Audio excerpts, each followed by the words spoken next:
I've been using the iPhone 16e every day for the last 70 days, and I wanted to share my honest experience. From build quality to battery life, performance, and camera, here's how it's been holding up in real life. Hey everyone, it's Andrew, and welcome back to the channel. Originally, I was only going to use this phone for about a month, and it just turned into really my daily driver over the last 2 months or so. And my experience with it has been surprisingly good. And so I wanted to share from a day-to-day kind of user experience, not really going into technical specs or anything like that, just how I've enjoyed using the phone, what I like, what I don't like, and if I think you should get one or not. We'll start with design and build quality, and then work our way through other features within the phone. So how does it feel in hand? Honestly, the 6.1 inch size is actually really great. I've been using the Pro Max size for quite some time, and it felt kind of nice to downgrade the size a little bit and just go for a smaller phone. It just feels better in hand overall. It's really comfortable.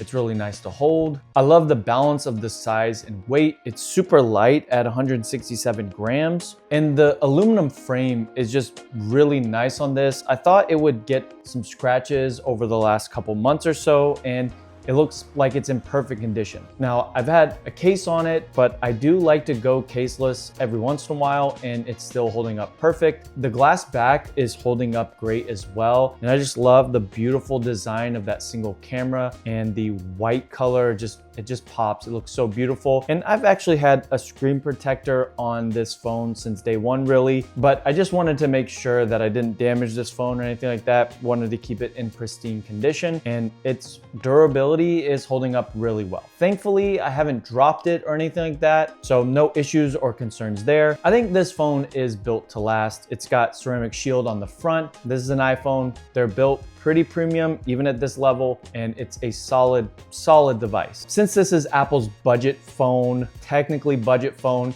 this was never going to get a 120 Hz refresh rate display. But that being said, how is the display for me? I've been using the Pro model iPhone for a while now that's had 120 Hz. So downgrading to this, what is it like and how's my experience been with that? Let me just start with, it's a 6.1 inch Super Retina XDR display. No ProMotion, but surprisingly, it's a good display. It has great outdoor visibility. If you want to watch videos on YouTube or on Apple TV or whatever you end up using for streaming, like the colors look really natural. They look vibrant. They look really good. The blacks look super black. Do I miss ProMotion? And in reality, yeah, I actually do. The display at times felt a little bit laggy, even more than the iPhone 16 that I also have. I just feel like the responsiveness and the smoothness is just noticeable, especially when I go back to my 16 Pro Max just for looking up something or using it for just a couple minutes. And this display actually doesn't have dynamic island. It has the notch, so it does cut into your content even more. And honestly, I kind of do miss dynamic island. I guess it's okay. Most of the iPhones that most people have ever owned have the notch,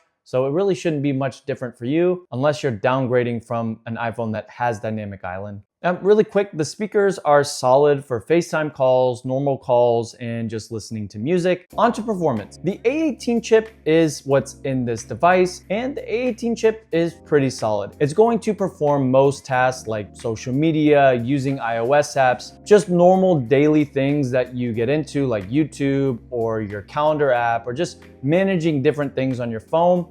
The only time I actually got a little bit concerned is whenever I would edit content. And I don't remember having this issue in CapCut on my iPhone 16. The phone would get extremely hot, and so I kind of wanted to avoid doing that. But on my iPhone 16e, when editing in CapCut, just short content, so I switched all of my editing to my Pro Max, and I don't really have that issue on the A18 Pro. But for messaging, media, email, solid. So if you just need a good, reliable chip, good, reliable phone, this is going to be great for you. But more intensive tasks like content creation, you're probably going to want to get something a little bit stronger, or just move it entirely onto your computer. I wouldn't use this for content creation unless this is all that you can get. I guess you can kind of use it, but again, for me, it just isn't enough. Over the last 60 days, I've kind of avoided having beta on this device just to make sure performance was optimized. And I haven't had any bug issues, no software issues or anything like that. Just wanted to keep my experience experienced stock, and it's been pretty good for the most part. You can't talk about performance without battery life. The battery life is just absolutely incredible. Realistically, on a day of heavy use, I've ended the day with at least 25 to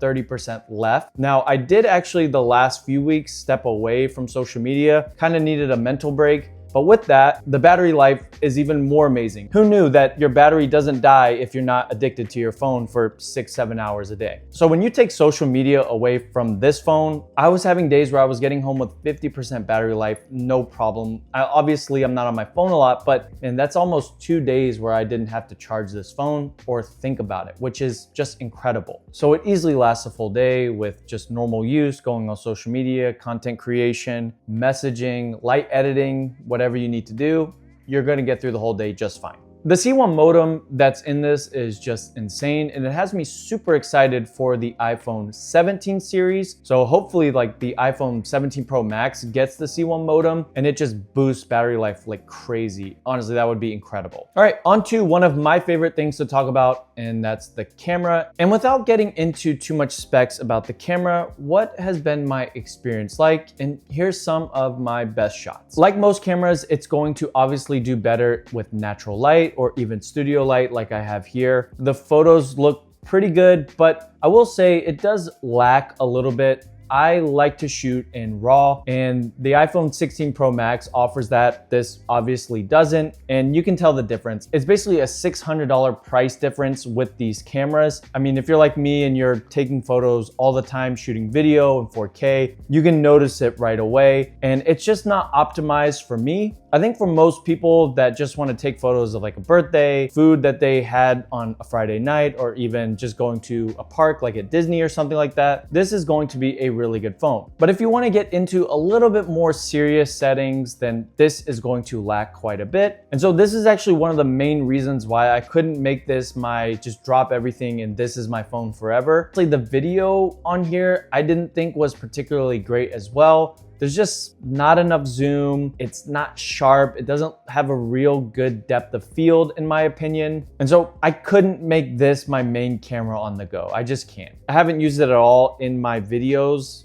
for YouTube or anything like that. It's still been my 16 Pro Max. All right, moving on from the camera, any annoyances or quirks that I have with this device or just things that I don't like. And the biggest thing is I don't like that this doesn't have MagSafe. I think Apple's brand with iPhone should be MagSafe. It'd be really cool if this did, and it would make it different from a lot of cheaper phones even than this. And I know this is considered a budget phone, it really isn't. I actually just got this case from Ryan London, got MagSafe, and I've been using this a little bit more. I can't believe Apple's silicone case doesn't have MagSafe for this. It just doesn't make sense. But this leather case, if you're looking for a really good case, I mean, this is solid. I've been pretty impressed with it, and I think it's beautiful. Just look at it. I do think they missed an opportunity with not having MagSafe. I think that's stupid. And overall, I just don't think the price should be $600. I would love to have seen it $500 and carriers sell this for $400. I think that would have been ideal. Also, just a side note, I got through most of editing and completing this video, and I realized I haven't even talked about Apple Intelligence. And really, all I can say is it's not really worth upgrading to this phone or any of the iPhone 16 series if you want Apple Intelligence. It's just not good, and it's nowhere near where I expect Apple to be in this space. If you really are in dire need of using some sort of AI, I would just download the ChatGPT app and use that. After 70 days or so, is this a phone I want to use every day? And for me, no. It comes down to, while the battery life is just superb, battery life isn't everything. The camera features that it's missing, I just need, and I can't go without it. So that's my big takeaway. I need the camera features, and I do like the display on the Pro Max better. I like the Pro Motion display, but that doesn't mean that this phone isn't for you. So who is this phone perfect for? Everyday users, so people that just need a solid phone to work, make a lot of calls, make messages, email, FaceTime calls, never lose connection, that kind of stuff. It's perfect. You want a reliable phone with a pretty good camera and incredible battery life? This phone is for you. Who's not gonna love this phone? And that would probably be power users, people that are really pro users that have no business even jumping and looking at this phone at all, someone that wants advanced camera tools, and someone that wants a smooth display. So if you fit into that category, this isn't for you. I think it's a pretty good value for what it offers. If you can find this for a cheaper carrier deal, I would go with that. Probably wouldn't recommend buying this for $600. It just feels a little bit too overpriced. That's my experience. I'll probably be switching back to the iPhone 16 now, so check out a review for that. Kind of just an updated thoughts coming soon. If you have the iPhone 16e, let us know in the comments below what your experience has been like with it. As always, guys, thanks for watching. God bless, and I will see you on the next video.